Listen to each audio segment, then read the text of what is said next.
Zelensky heads to the US in the wake of Russia's latest attack. The Ukrainian leader is due to meet President Trump at his Mar-a-Lago resort tomorrow after heavy damage inflicted on Kyiv overnight. This attack is again Russia's answer on our peace efforts, and it's really showed that Putin doesn't want peace, and we want peace.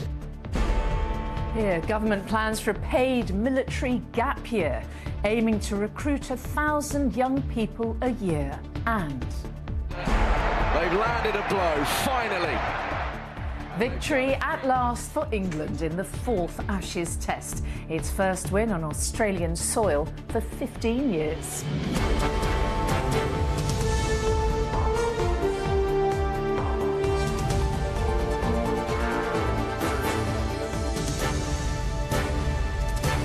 This is ITV News with Mary Nightingale. Good evening. Ukraine's President Zelensky has tonight said a major missile and drone attack against Kyiv shows that Vladimir Putin does not want peace. Russia's attack took place as the Ukrainian leader departed for peace talks with President Trump at his Mar-a-Lago resort. Sabah Chowdhury reports. On the eve of peace negotiations, a reminder from Russia, the war is far from over.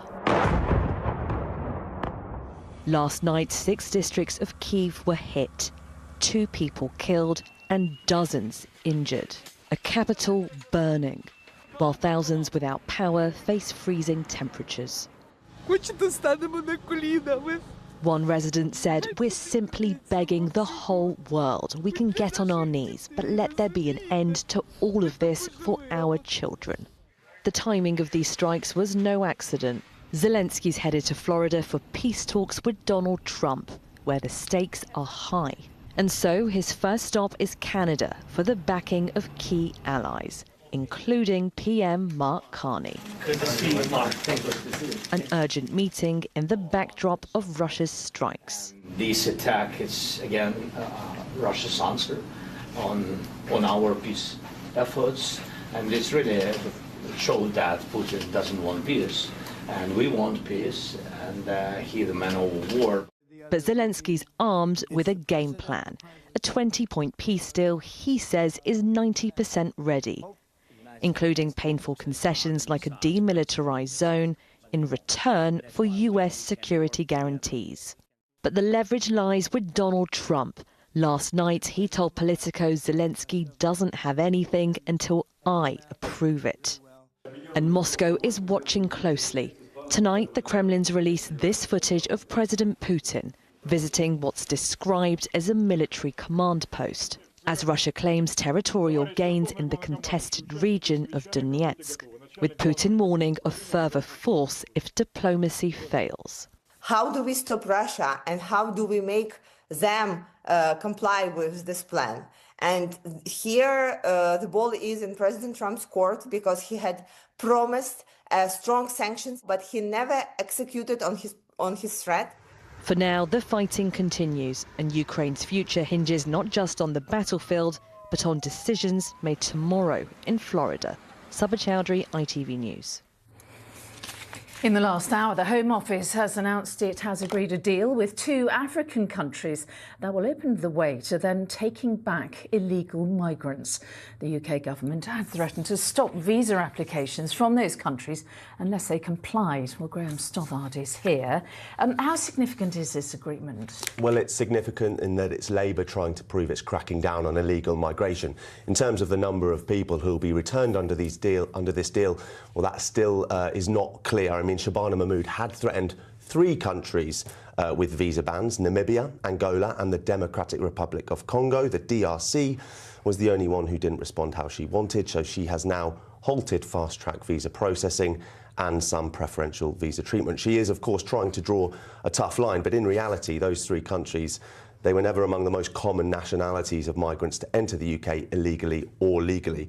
This isn't the only deal she's made in terms of returns. The France deal was trumpeted as a turnaround moment, but actually it hasn't seen a significant drop in the big, hot political potato, which is the thousands of people crossing the Channel on small boats. They'll have to do more to prove to their critics this is a real solution. OK, Graham, thank you.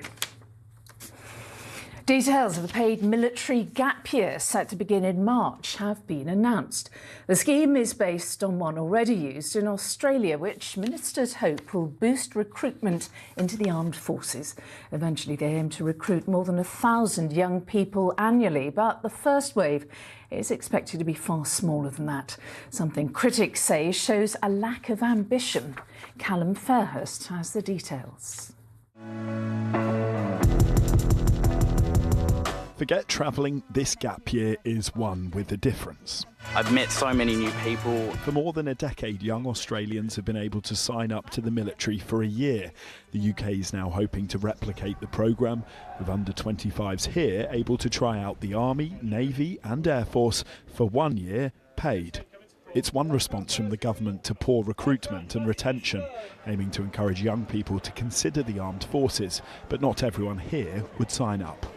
I personally would not want to. Not for me, not at all. I would really apply for it because I do want to become a pilot in the RAF very, very soon. So I think it's a very great scheme for like students like me. I wouldn't personally do it, but I think the general population might be interested in that. Other European countries, including Germany, have looked to bolster their armed forces numbers too. This month, people across Germany have protested against a return of military call-ups. Meanwhile, in Britain, former Conservative Minister and soldier Tobias Ellwood says something needs to be done. War is heading our way. We do need to prepare, and that requires a sober, somber conversation with the British people. This is a step in the right direction, but boy, is it not enough, because the next year, the next 5 years are going to get very, very difficult indeed. Ministers say the scheme could help prepare Britain. Others say it falls short at a time when warnings about conflict are growing louder. Callum Fairhurst, ITV News. There were emotional scenes in the Premier League as Liverpool and Wolves paid tribute to their former player Dio Jott. Before their game at Anfield this afternoon, the 28-year-old's children joined the matchday mascots. Jott was killed in a car crash in Spain in July, alongside his brother Andre Silva. Cricket now, and England captain Ben Stokes has spoken of his pride in his players after they won the 4th Ashes Test, their first victory over Australia down under for 15 years. England faced a wave of criticism ahead of the match after defeats in the first 3 Tests ended any hopes of winning back the Ashes. Chris Scudder was watching. They've landed a blow, finally. And how ironic that the cavalier Bazball approach they'd been criticised for got them a win in the end. It'll go down as one of the craziest Test matches of all time. England's bowlers led the fight back in front of a defiant Barmy army.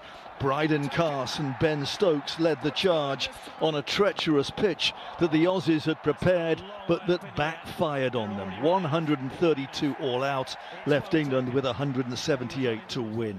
The Australian pace bowlers charged in, but England's batsmen met them head on. And very effective. 22-year-old Jacob Bethel did what came naturally, attack on the way to a crucial knock of 40. That's a terrific shot.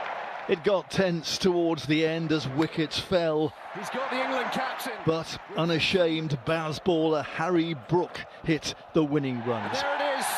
Ending a wait of 15 years for that elusive Test win on Australian soil. 10 runs has never felt so far away when I got out. I didn't want to come back into the dressing room and watch the TV on the delay, so yeah, awesome feeling. Been on a couple tours before where it's, you know, not gone too well. So to end up on the right side of the result after a long period of time is a pretty special feeling. Remarkably, not since 1896 have 2 Tests finished inside 2 days in the same series. And although they do keep the Ashes, Cricket Australia have lost twice in Melbourne. No cricket for a sold-out day tomorrow comes at a cost of many millions of Aussie dollars. Chris Scudder, ITV News. And finally, Gordon Ramsay's daughter Holly has married the Olympic swimmer Adam Peaty. The celebrity chef, seen here arriving at Bath Abbey with his daughter, said he couldn't be prouder of her. He said he felt truly lucky to be welcoming such an incredible son-in-law. Peaty's mother Caroline and father Mark were missing from the ceremony following newspaper reports of a rift. After the ceremony, the newlyweds left the Abbey to cheers from a large crowd who gathered outside. And that's it for tonight. The national weather's next from all of us here. Good night.